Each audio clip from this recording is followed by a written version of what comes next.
A Jacksonville City Council member is looking to crack down on anti-Semitic messages in the city. Rory Diamond is set to file a bill tomorrow that would make it a crime to display messages on any building without the owner's permission. This comes after CSX condemned a reported anti-Semitic message projected on the side of its building this weekend. In the past, we've told you about similar messages of hate projected onto TIAA Bank Field. News4Jax reporter Khalil Maycock joins us live after speaking with Rory Diamond about this proposed bill. And Khalil, he tells you if it's passed, there could be strong punishments. Yeah, he says if this passes, he says the punishments could include jail times and fines. And he says he believes if it does pass, JSO would be open to enforcing it because he's already spoken to Sheriff TK Waters about it. City Council member Rory Diamond says on Wednesday he plans to present a bill here to address a big problem the city has been seeing lately. These people are coming from out of town and projecting hate on the side of our buildings. The bill would make it a crime to project any images on buildings in the city. He says it would be a misdemeanor. There could be a $2,000 fine and up to 6 months in jail. The hateful images and anti-Semitic messages started appearing last year.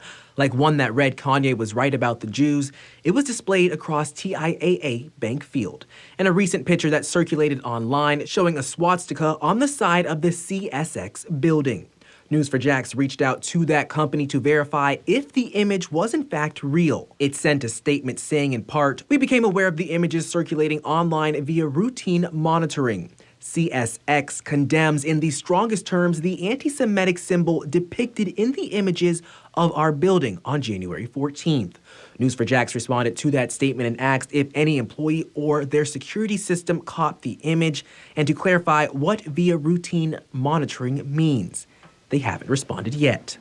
And Diamond says he believes this bill won't stifle free speech because it's content neutral and will require an owner's permission to have images displayed on their building, but will send a message to people to think twice before they act. I really hope they think and at least know that we're paying attention now and that you can't just do this and think there's going to be no consequence. We're done with this in Jacksonville. Other city council members are also talking about filing bills this week that reference images projected on buildings.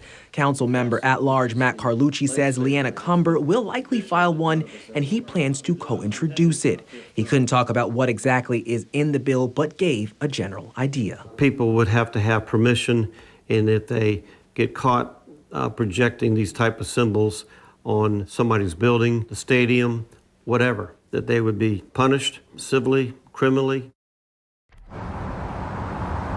And I did reach out to Leanna Cumber's team to see if she would be willing to talk about filing a bill and the anti-Semitic messages and images.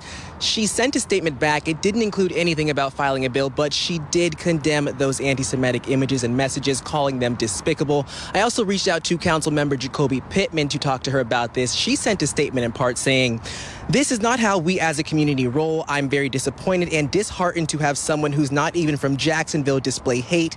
It's just unacceptable and the community will not tolerate it." Reporting live in Jacksonville, Khalil Maycock, Channel 4, the local station.